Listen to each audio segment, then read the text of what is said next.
Hi everybody, it's Pastor Nathan, and I'm coming to you today to share a little bit of an update on the church's reopening plan and to celebrate the many exciting opportunities for us to be church together this fall.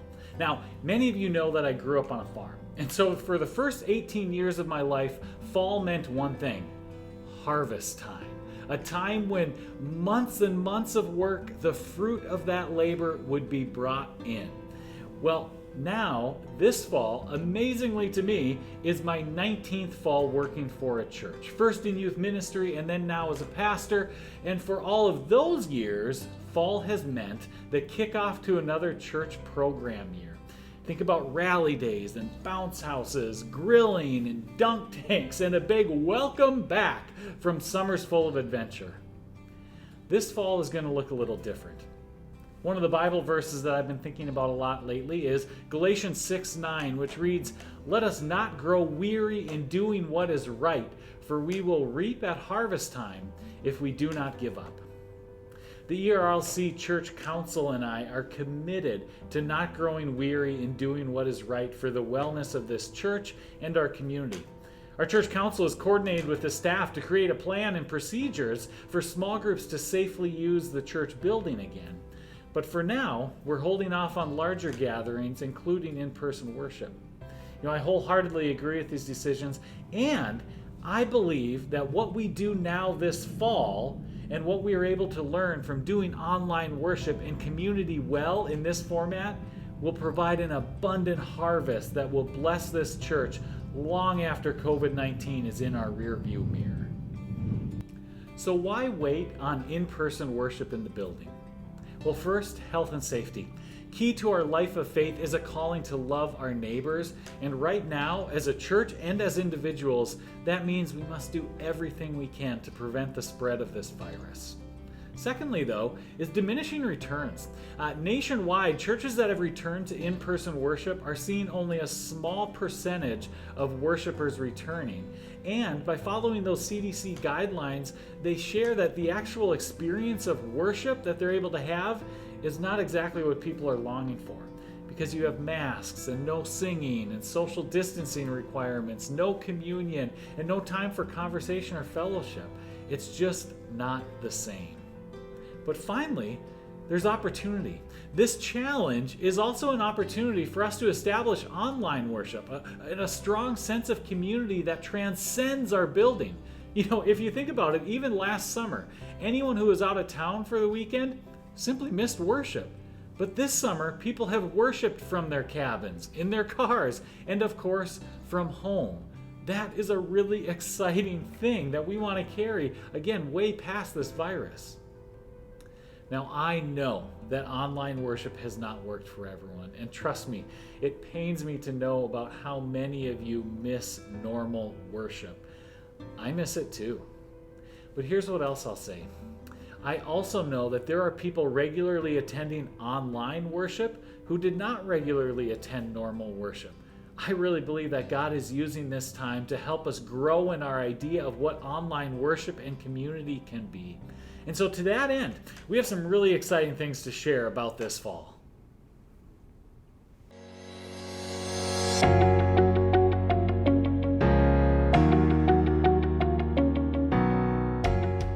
So coming this fall, we can look forward to Online Worship 2.0.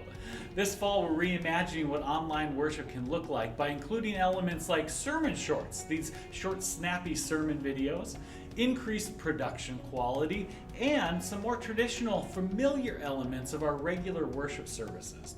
So if you've never joined us for online worship before, or you think online worship hasn't felt enough like regular church, I really encourage you to tune in and check it out.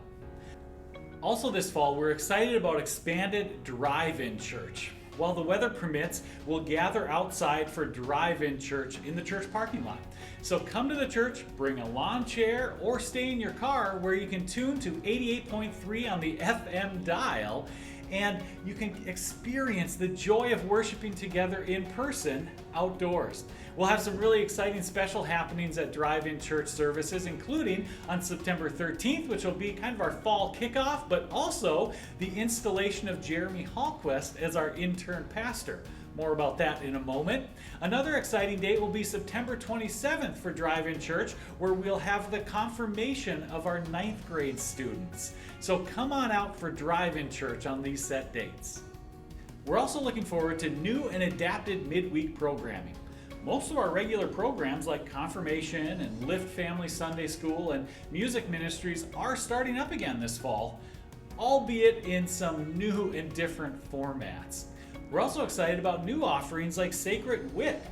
Debuting this summer, Sacred Wit Season 2 will now return as a live broadcast on Thursday evenings at 7 p.m. and it'll include more live interactions with you if you tune in. We'll have trivia and other playful games, music, and some thoughtful reflection on the worship theme for the coming Sunday. Next, worship watch parties and coffee dates. Many Elk River Lutheran members have enjoyed meeting as small groups to watch worship online together or simply to have coffee dates together. Our Riverside gazebo here at the church and the tables on our upper deck have both hosted many meals and coffee dates between members.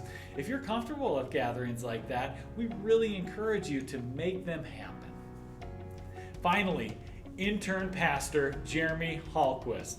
Lastly, but definitely not least, I'm so excited to welcome Jeremy into this new role. Jeremy has been attending Luther Seminary for several years, working toward the goal of becoming ordained as a pastor.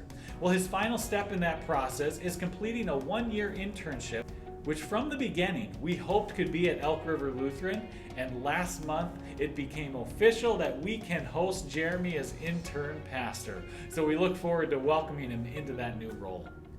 All of our Elk River Lutheran staff have continued to adapt and learn, adjust schedules, and seek new and innovative ways to serve you during this time. Starting in April, we made some pretty major efforts to cut expenses while also investing in the necessary tools to move so much of our life together online. These cost savings have helped our bottom line, but the greatest help has been the consistent financial support from Elk River Lutheran members. As some of our members have found themselves in financial situations unable to give at this time, others have stepped up to fill that gap. And so thank you. Thank you, thank you, thank you for your generosity. Ready or not, fall is upon us. And I am convinced that our plans and efforts for this fall will not only meet our church's needs as best as possible this year, but they'll bear fruit for years to come. By not growing weary and doing what is right now, we are preparing for an abundant future harvest. Thank you. Thank you for being the church and for continuing to put our mission statement into action. I'm going to say it. Say it with me. Trusting in God's grace and accepting joyful community, serving God and neighbor. Grace and peace, everybody. Bye-bye.